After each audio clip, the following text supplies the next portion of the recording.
Que tópico lindo de se falar, né? Mas nós não podemos esquecer de certas mortes de alguns personagens que foram emblemáticas para os seus games. Então, vamos parar de enrolar. E aí, eu sou o Eric e você já sabe o que nós vamos falar aqui, então só vamos, meu irmão. Em primeiro lugar, nós temos a Aerith em Final Fantasy VII. Talvez a morte mais dolorida dessa lista, acho que dá pra dizer, né?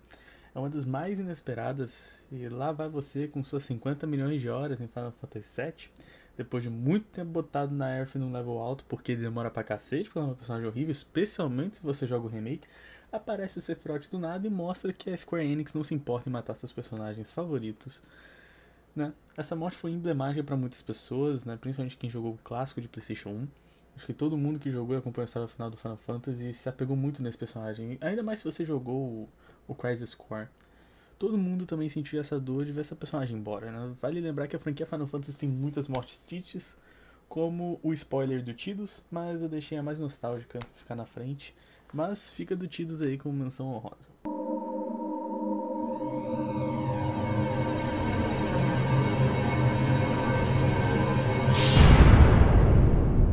Em segundo, nós temos o John Marston em Red Dead Redemption 1.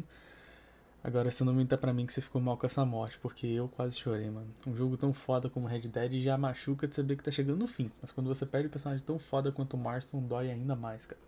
Até esse ponto do game, nós já nos apegamos muito ao personagem. Começou a sua jornada de redenção, né? Saindo de um criminoso, comentando tudo que ele podia pra ganhar dinheiro, ao ponto de fazer tudo que ele podia ainda mais para conseguir a família de volta. E quando isso acontece, nós vemos ele tentando reerguer seu laço com seu filho e até pensamos que vai ficar tudo bem. Porém, se isso acontece, não tem momento chocante em videogame, né? Em um momento, o John percebe que ainda estão atrás dele, ele manda sua esposa e filho fugirem, e nós presenciamos uma das mortes mais tristes dos jogos. Lembrando que você pode ainda se vingar, né? Indo atrás do cara que matou o John, né? Do governo, com o filho dele no pós-game. Mas, isso é só um detalhe. Vale menção honrosa também pro Arthur, certo? Já que o Arthur Morgan também morre no segundo jogo e é uma morte tão chocante quanto.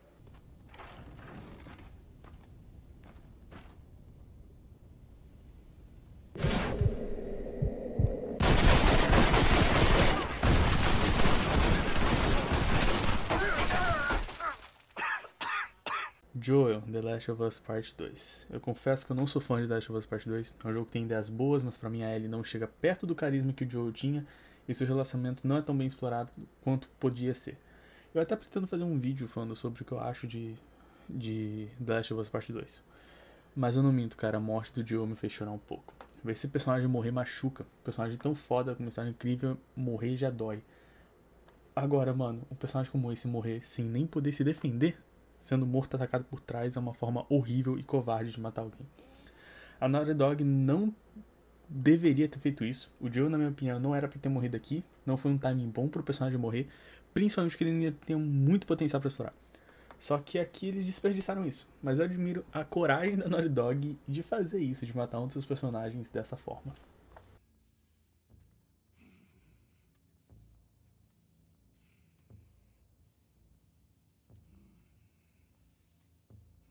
Stupid old man. You don't get to rush this. Lucy, em Assassin's Creed. Ok, desculpa, Lucy.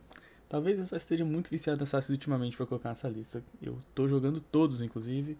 Eu acabei de fazer um refund do Assassin's Creed Revelations porque ele não tá funcionando direito, mas eu pretendo pesquisar um pouco e jogar aqui porque eu já terminei o Brotherhood. Mas eu confesso que a morte da Lucy me pegou de surpresa nesse jogo. Uma personagem estabelecida no primeiro game que não era tão presente, mas era divertida, no Assassin's Creed 2 só melhorou, mostrando ser uma personagem interessante e bem escrita. Além, claro, de ajudar o Desmond, a sua morte foi muito triste, pois o Desmond não pôde fazer nada com um ser celestial controlando seu corpo e simplesmente esfaqueia a Lucy. Talvez uma das mortes mais inesperadas da franquia Assassin's, pelo menos pra mim.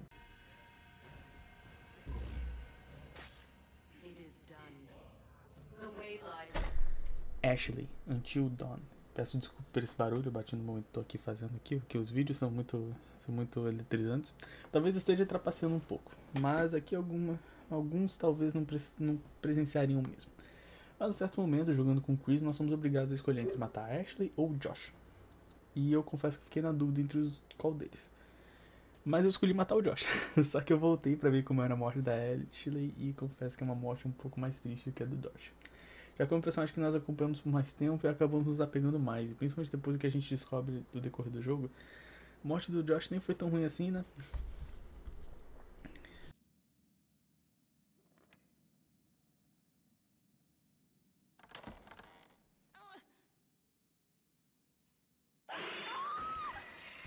Joker, ou Coringa, em Batman Arkham City.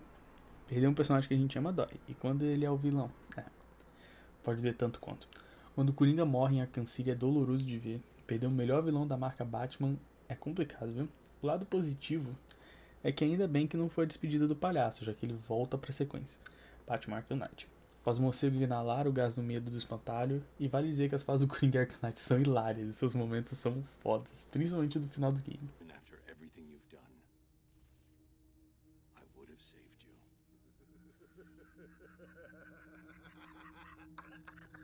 E por último, nós temos o Vander em Shadow of the Colossus, um dos meus jogos favoritos do PlayStation 2 e de todos os tempos. Talvez a maioria discorde do que eu vou falar agora. Discorda, muito bom em português, né? Vocês provavelmente estão certos de discordar. Só que a morte do Vander é bem triste, não só pelo contexto e pela morte em si, mas também pelo que a gente vê depois da morte dele. Vander vai para a Terra Proibida para poder ressuscitar a Mono, e mesmo com todos os avisos que ele recebe, ele ainda derrota os 16 Colossos e consegue ressuscitar ela. Vale dizer que esse jogo, apesar dele ser um tanto quanto curto, ele é muito, muito acima da média. Ele é aquele tipo de jogo que eu gosto de falar que é um jogo artístico. Eu não sei dizer exatamente o que faz esse jogo ser artístico. Eu não sei dizer exatamente o que faz um jogo ser artístico. Mas pra mim, jogos como Journey e Shadow of the Colossus, The Last Guardian são jogos que se encaixam nessa categoria. Mas eu confesso que eu não sei exatamente dizer o que fazem eles serem assim. Assim como, por exemplo, eu considero Hollow Knight um jogo artístico. Mas então, ele consegue ressuscitar ela, só que é um custo muito alto ter seu corpo consumido pelo Colosso Dormin, a voz do templo em Kimono tá, né? A voz do templo principal do jogo. Vander volta à vida após esse acontecimento, e ele completa a sua missão. Porém, ele volta como um bebê, e com chifres. Porém, todos nós sabemos que a parte mais importante do final é que descobrimos que o nosso cavalinho está vivo, e esse é o principal.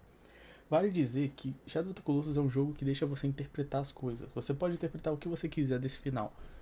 Há várias interpretações do que pode ter acontecido, de como o Vander pode ter crescido e como ele pode não ter crescido. Mas eu vou deixar para vocês pesquisarem essa.